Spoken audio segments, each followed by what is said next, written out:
So the energy sector has been experiencing a moment where science and business have to collaborate. The energy transition is not, as we know, is not an abstract concept. It's a environmental, technological importance. Are we innovating with? Are we innovating swiftly? And to answer these questions, we will be listening to Professor João Pissas Lopes, board member of Inesctec. First of all, I'd like to thank APDC and to say that it's a pity, unfortunately, that I could not participate at this event. I'm almost able to be in two places at the same time. By speaking to you remote, I'm going to speak about digitalization in the power sector, and in particular, let me start by mentioning a fact that is today the economy and society depend quite a lot on electricity. We had a proof of such with the outage on April the 28th, and all of us have understood that we need to make a huge effort to decarbonate the economy, and part of it goes through decarbonating the electric / power sector. It means that we have to produce, we need to produce electricity we need by using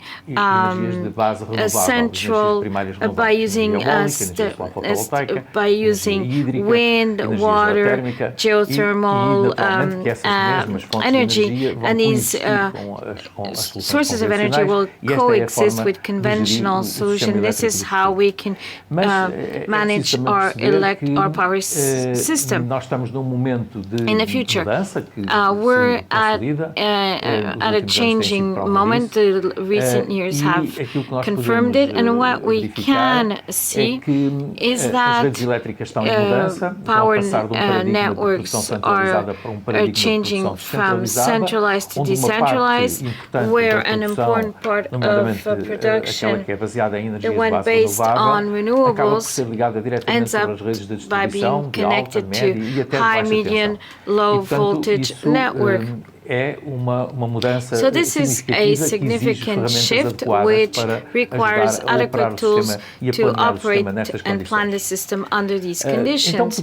Now, what are the areas that require digital tools? What are the areas of fields? I'm going to list them: the load forecast, production, renewals, alarm in substations and others, safety, security analysis, which is extremely important, preventive control as well as corrective, assets, circuit breakers and others, and also smart meters, the estimation of data managed from data managed, and also controlling voltage from data. And now I'm going to quickly dive into these solutions, and let me speak about the production forecast for renewables, for electricity that requires availability on numeric forecasts such as weather, using different techniques, using different tools such as feature reduction, quantile reduction, so it's possible to obtain a forecast curve of this production for the next 24, 48, 72 hours. Relating to these curves, uncertainties around the forecast prediction curve, helping to manage the electric system, and this is an extremely important aspect. Another area, alarm management in their substation dispatch stations. When there's a breakdown, a failure, there are several alarms which are triggered and the operators have a cognitive load which is very huge. There can be 200 alarm messages per minute. It's necessary to make a decision, and this goes through using AI techniques with which filtering can be made on these alarms and to make decisions in relation to what's the next step, what to do. Another important aspect relates to dynamic security of the electric system. That is to understand if it's robustly, if it's robust, if it's capable to support failures, glitches in the system. And this analysis could require the resolution of differential equations, nonlinear, very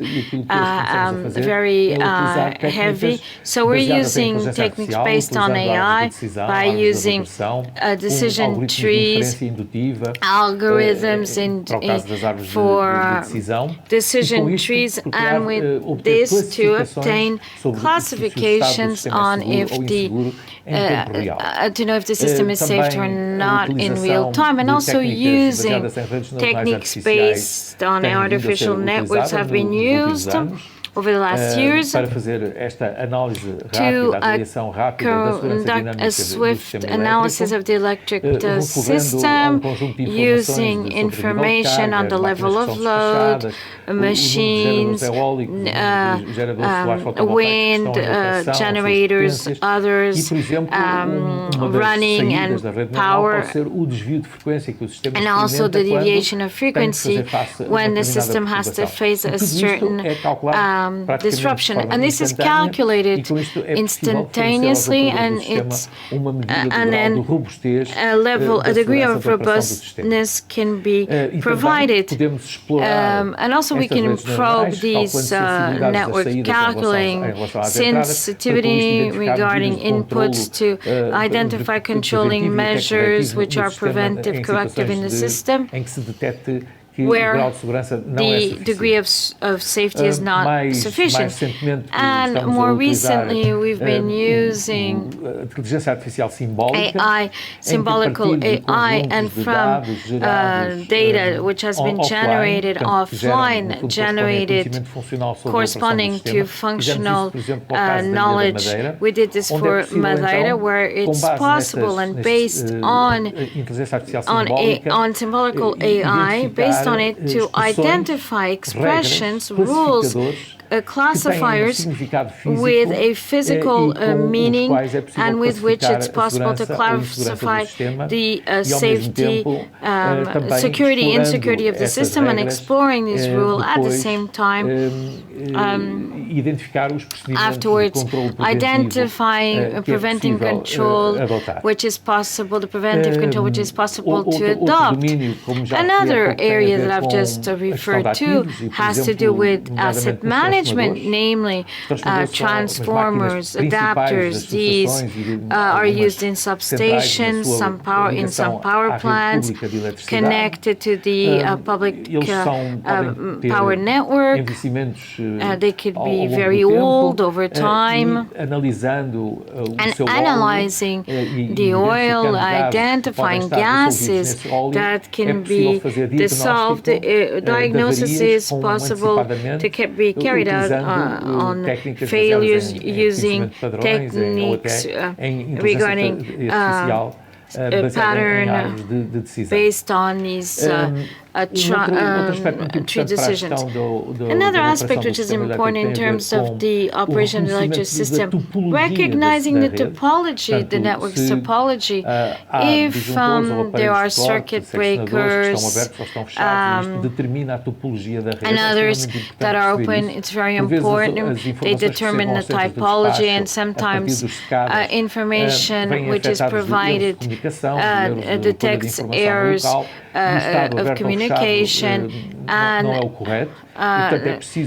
the open-close state is not correct. So to identify the correct typology is very important. This can be done by also exploring information based on data, and with that information to be able to assess, identify the typology and estimate this condition, and to provide a full picture coherent with the mathematical rules that manages the electric system.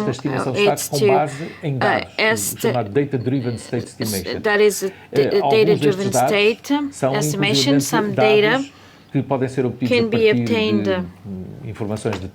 through voltage, current, power, which has been consumed and produced, and also information that can be obtained from smart meters, and then we can move on to estimating states in a low voltage station, which is difficult because there isn't enough information to characterize the system's the system's operation. Another important aspect relates to voltage control, which is extremely important in the electric system. The classic strategy is based on sensitivity analysis, matrix, sensitivity matrix. It's possible to work based on data, exploring information collected in the network using regression models to identify the voltage strategy which are more adequate for the distribution networks and their operations. So let me present to you the different priorities in terms of digitalization for power networks. For power, and I have here a list of priorities, energy priorities in the electric system. It goes through managing the integration of renewables, of high volumes of renewables, energy efficiency, decentralization of energy network, resilience, robustness of the system, and should also include cybersecurity,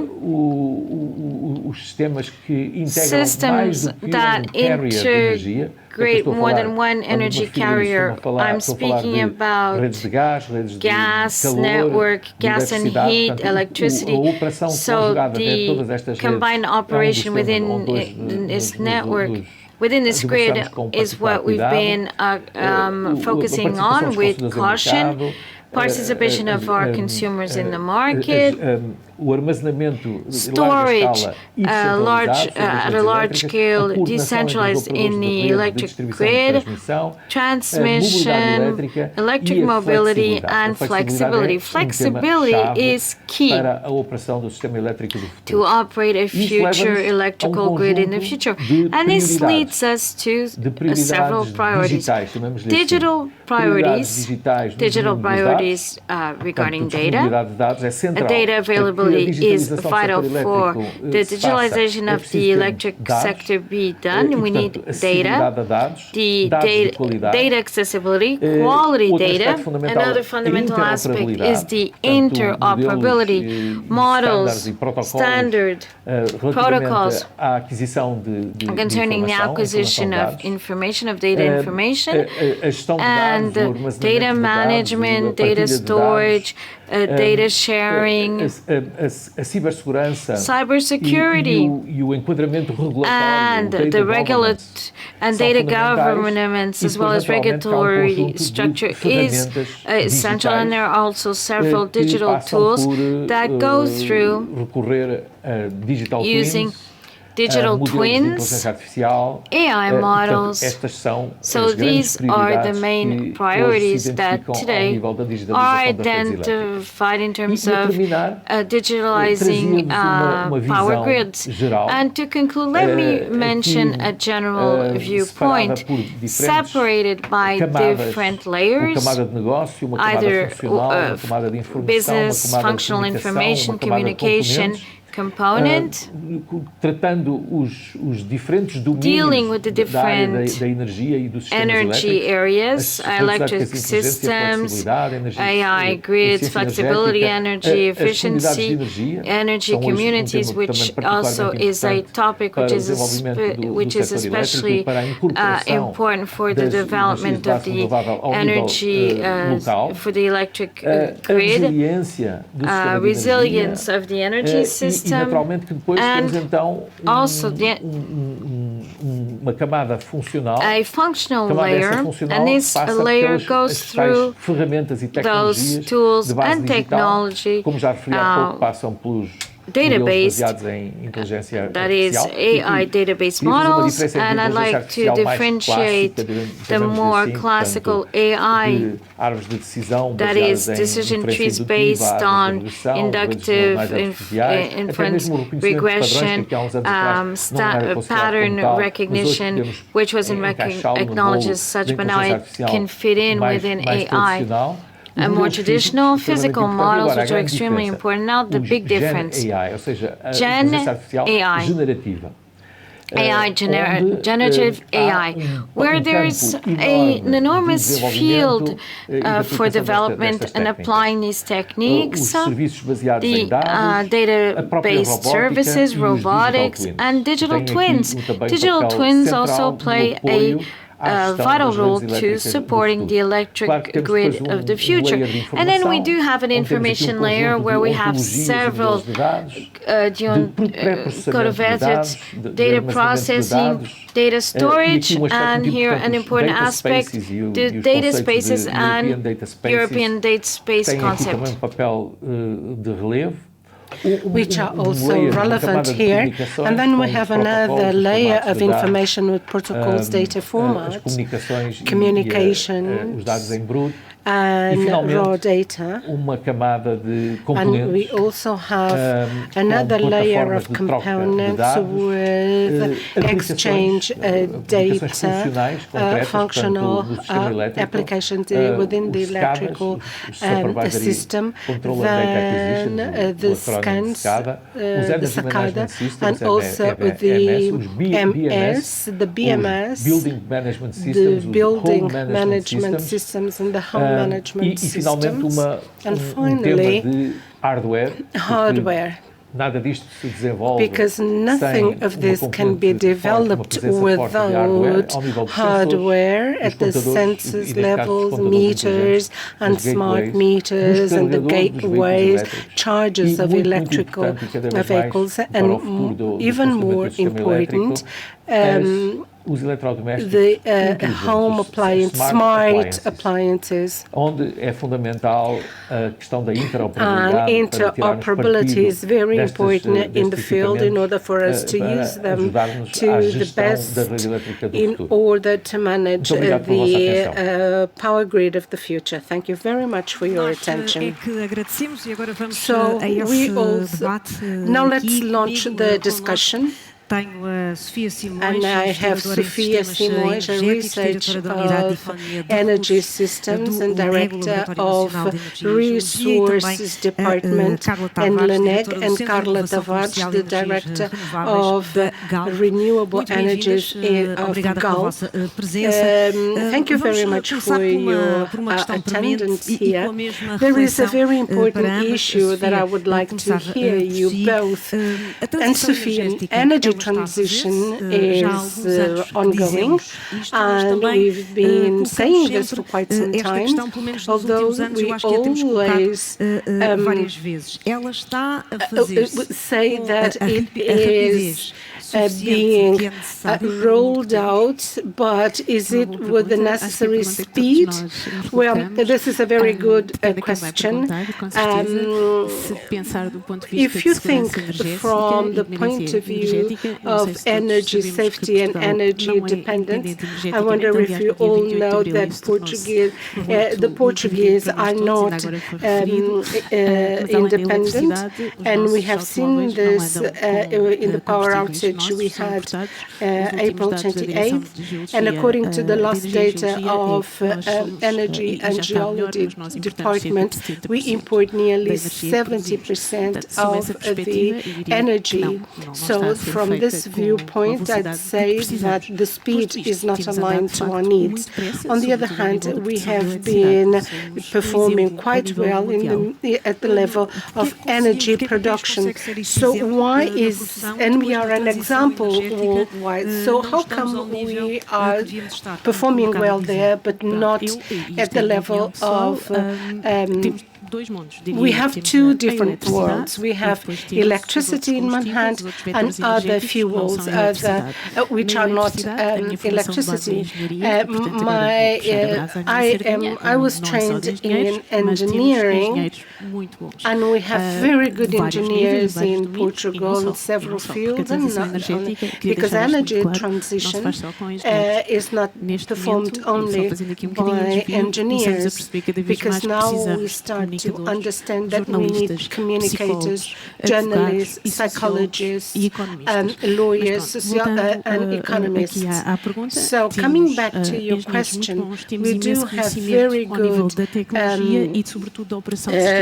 engineers, and we have just heard an expert talking to us, and we have an incredible capacity of combining hydropower, be it wind and solar, because when we have a lot of sun, then the wind is low, and when the sun sets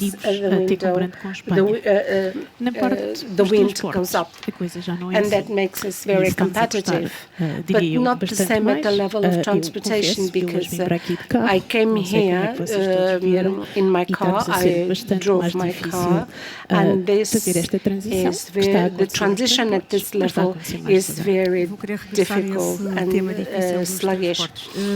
I'll be back to this topic of the transportation. Now, from your viewpoint, Carla, from Galp's point of view, how do you perceive and assess this national pathway?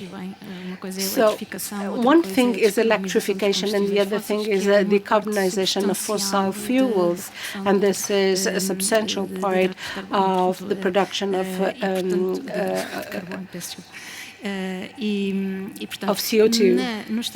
So at transportation level, things are slower than expected. And why so? Well, the reason is merely a financial reason, because this is indeed a challenge which is bigger than because we produce 70% of renewable energy.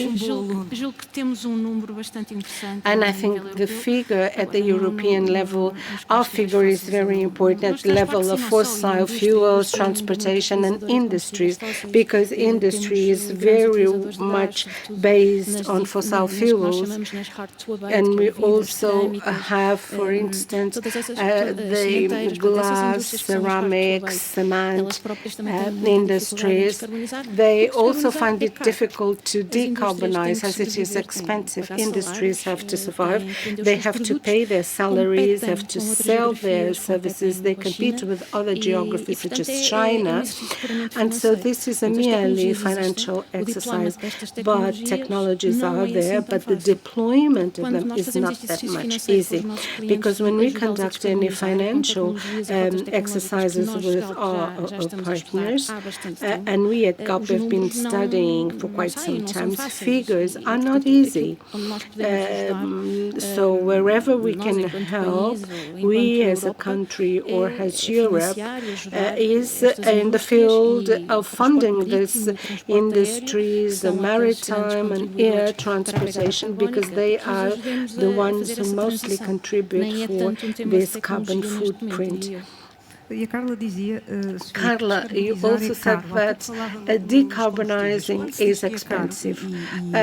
When you do say so, for instance, for the enterprises, does it mean that it is also expensive for the common citizens who are not part of the company? So this mindset, this shift that enterprises and persons require in the field of decarbonization, is it one of the most difficult challenges we have in order to launch energy transition? Indeed, this is a fact. In one hand, it is expensive, and on the other hand, you see that some investments tend to be expensive, and then they end up paying for themselves, but we may lack the money to invest. So this is a limitation of our family income, and this has to be overcome. Actually, we must do so if we want to carry out energy transition. And considering everything you said, are there immediate risks for the country, for all of us, in view of the sluggishness we see? Well, all of us are aware of the risks because in the past 28th of April we've had a power outage, and we cannot say that it was due to energy transition, but we became aware of how dependent a need for energy is and how vital the electrical system is for all of us, that we should be resilient, because it was clear for us to perceive what a resilient system is all about. So we understood then that the system was not being well managed. Was it not resilient? Well, it's not clear so far that it was the cause of this power outage was on the renewable energies. But when we talk about resilience, we are referring to situations like this. And on the other hand, the fact that we are living a heat wave, the fact that all of us are not performing our energy transition and decreasing the level of greenhouse emissions, this would, of course, minimize environmental risks. But if we consider the targets that are imposed by EU, are they even more ambitious? Would this be helpful for us, or would it make things even more complicated for us? Well, according to my experience, the targets we have are considerably ambitious, namely the transportation field and also electricity. Portugal is indeed being proactive in the field of neutrality, carbon neutrality. I don't know if you all know that Portugal was the first country of the world to say that we would be neutral. But what we want to say is we want to make sure that we can deliver this promise. Well, Carla, in a big company such as Galp in the energy field, how have you been able to balance disruptive innovation with the need for returns and the continuity of operations? How do you manage these two sides of the business? Well, that's an excellent question, no doubt, but we do so by proving that some technology bring about financial return for the investments, because you can't use a disruptive energy with no return for the investors. And if it costs 3 times the price, then there will be no innovation. The only thing the only thing possible to make this transition, for instance, such as the hydrogen, as we're doing in Sines, we can only do so with aid of the European Union. There is no way around, because these technologies are very expensive. They have no immediate return. I'm not, by return, I don't mean it will be next week. The paybacks are, for instance, 3 years for a fully decarbonized hotel, and for an industry it may take 5 to 7 years, and for a refinery this will not happen. We would have to have the whole of the Alentejo covered with technological solutions of carbon capture and so on. So all of these are capital consuming. So we have to be realistic. Large scientific entities, independent, with whom we work a lot, because we as a company, we are an energy corporation. We look for solutions, they appear, we test and then implement them, always with a focus on level cost of energy. So how much would it take to reduce this megawatts per hour? This is always the question that we are asked, and in view of the project feasibility, then it may advance or not. So you mean that even the big companies will never be able to invest alone for higher sustainability at this level? Well, you see, Galp is a big company for Portugal, but if we compare it with its peers with Share or Total, we are a small company. The turnover that we generate, and of which a percentage of which is applicable in innovation, still is not enough to develop disruptive projects in-house. We may have some in Brazil.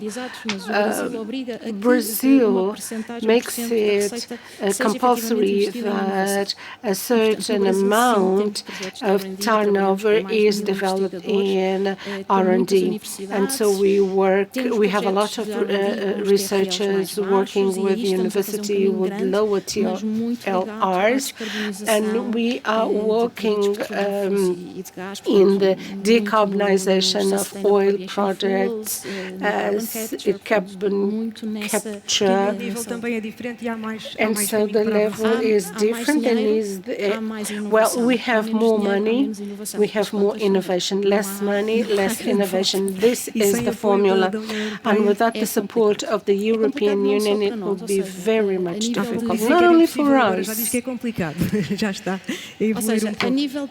Well, in terms of pilot projects, we can do so. We can work with external entities, and this is what we do, Portuguese, European, American, and globally, and we are able to test and conduct pilot projects. Now, to implement them in a customer, the customers should also understand that the technology is interesting and would bring about an interesting financial return, because this customer, the residential one, will not purchase a specific solution that will not reduce their invoice, but it will take a lot of issues without having access to funding. Sofia, queria saber, e acho que é interessante todos ficarmos também com Well, it will also be interesting for us to know how is it that LENEG makes sure the technical and scientific knowledge it produces is used by the corporations. Well, there are two ways. One is to work with enterprises. One is Galp, and also with other companies. And I think the best way to go about this would be not to go to the companies to sell our ideas. The best way is to accept challenges that are launched to us, because instead of forcing our ideas, and this could be a good example of the cooperation between both both sectors. Yes, I do believe this. So I would even dare say that, according to my experience, the projects that are challenged to us, and when the companies are insisting, demanding, and we have to answer to several situations, and we do our best in order to answer to the challenges, and this is what reassure us as to the interests of the companies, and we try therefore to satisfy their needs. But then we also see other cases, because at the level of research, our time frame portrays the idea that we must have a short-term economic return. But 20 years back, solar photovoltaic, solar PV were very much expensive, and I remember by then someone to say that this solar PV would never be competing. And then we see that the technological progress requiring a lot of work by researchers, they require maturity, and this type of research does not interest this company. But we continue to do our work, our back office work, and we try to communicate to these companies, trying to go away from our closed cycles and to work in more appropriate fora. Now, moving on to innovation, what have been Galp's criteria to invest in innovation projects?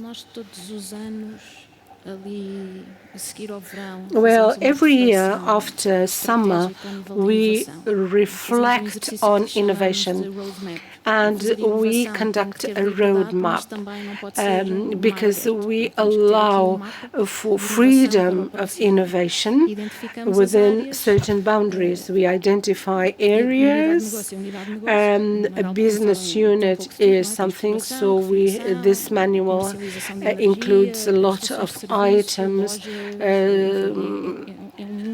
This is really a business world.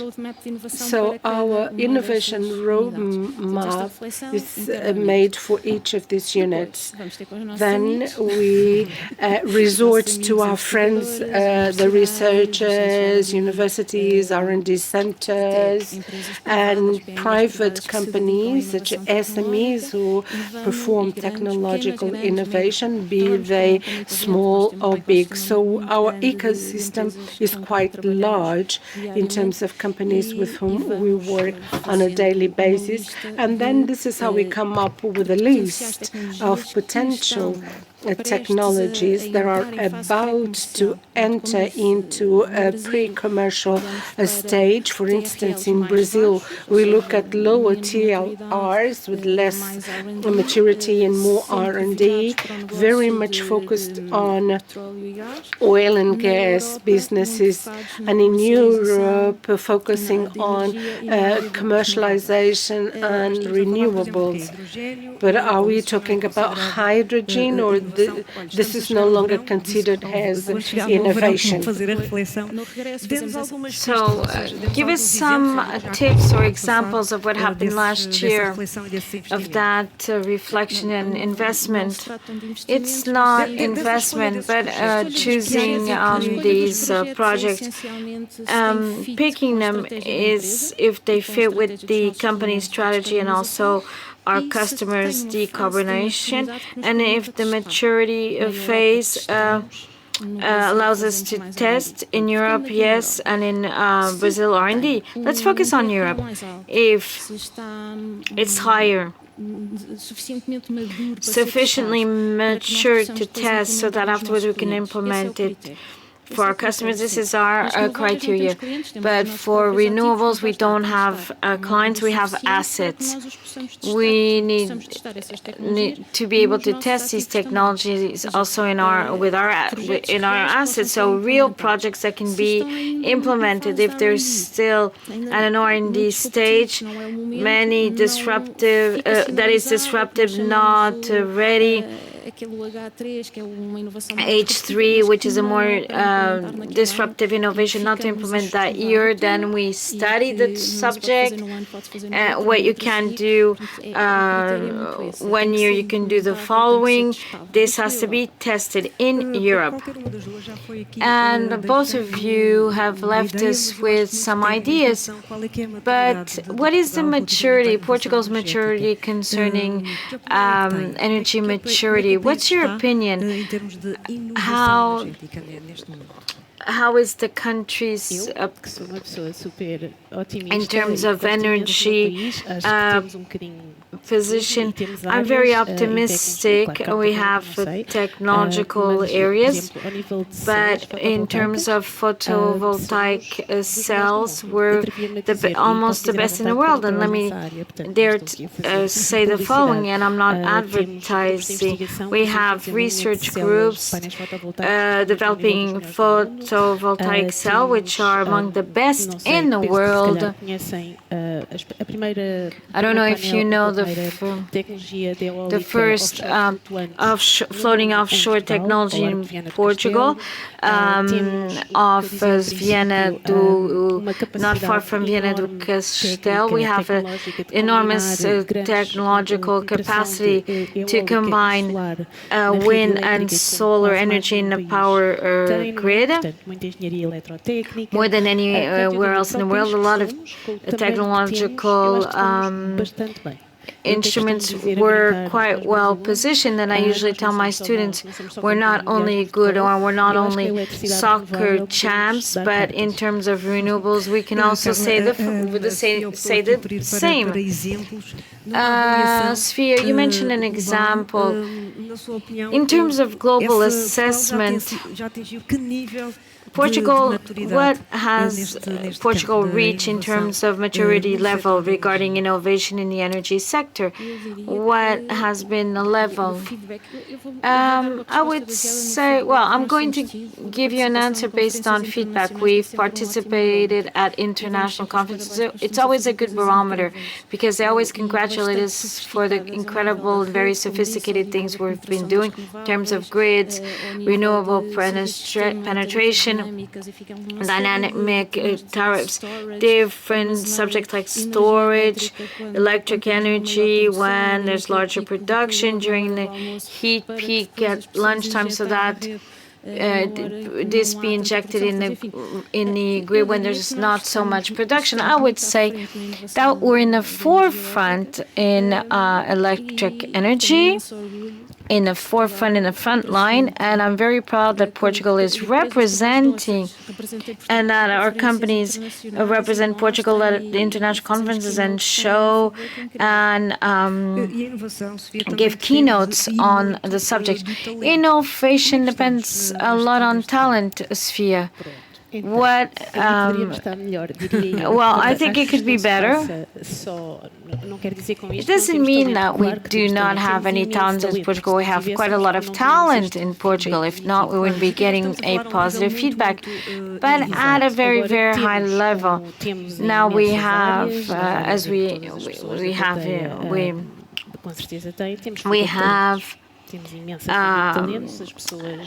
talent, the brain drain. Many young people are leaving our country. This is generalized. The brain drain, that's a problem. It's been our problem. I feel that problem in our national laboratory. We have quite a lot of difficulty to recruit graduates. But why are they leaving? Is it because of the salaries they're getting paid in Portugal? Portugal at this moment, based on my experience, it's not only in the laboratory Portuguese university, it's the salary paid in Portugal and the housing costs. Too high. You've felt this in a more intense way. Yes, it's been getting worse since 2020. The salaries which are too low and the housing costs and housing too high. Is there something that could be changed in our daily life? We want to maintain, hire people with excellent level of skills, and we're competing with the States, and you know that it's not very attractive in terms of energy transition. We're competing with China, Sweden, Germany, that pay other salaries, and they have very active campaigns recruiting people like Saudi Arabia. So we're competing against these countries with attractive campaigns. It's not only a Portuguese problem. It's also been felt by other countries. What other examples can you share with us? We felt that problem in Poland, Italy, and Spain. Germany itself has complained also about it, has felt quite a lot of competition from China. China is very aggressive. It's carrying out a very aggressive campaign to recruit researchers in renewables and transition, energy transition. Maybe in the mid-long run, this will probably have an impact on how the energy sector evolves. Technology, I can't really say so, but let me say China has a very aggressive campaign, but I know it's successful. But this brain drain of highly skilled people. Yes. Carla, what is your vision? We're almost finishing on the topic. Based on our two-sided experience, we have talents leaving for the reasons you've just mentioned, because the salaries in Portugal are too low when compared to our international peers, and the housing costs in Lisbon and Oporto. Most of our teams feel that it's very expensive to live in those two cities. Regarding the energy projects being developed, we also have the opposite, where a lot of young people from Europe and the States want to live in Portugal. They do their training, their internship in Galp, but afterwards it's to get a job. But there is a will for talents to come to Europe, and especially come to Portugal. And I would say that in this case, what I see around me, I can say that it's pretty well balanced. But unfortunately, we can't compete with high salaries and low taxes. Our salary again in Portugal is not, let's say, too low, but taxes are too high, and the cost of living in Lisbon or Porto is very complicated. We're implementing mitigation measures to allow our young people and their families can live in other cities and come only once a week to work remotely, so that they can have a net, they can receive net income which is comfortable. But this, it will be the reality for the company that need to consider all these costs. That is, to have better qualified people that are skilled. Their companies will have to support, will have to pay more costs. Maybe taxes and salaries have to be revisited. And this is the entrepreneurial perspective. And Carla, Sofia, let me say that it was quite a pleasure to be able to talk to you on the challenges of the energy sector in this digital world of innovation and science. Thank you very much.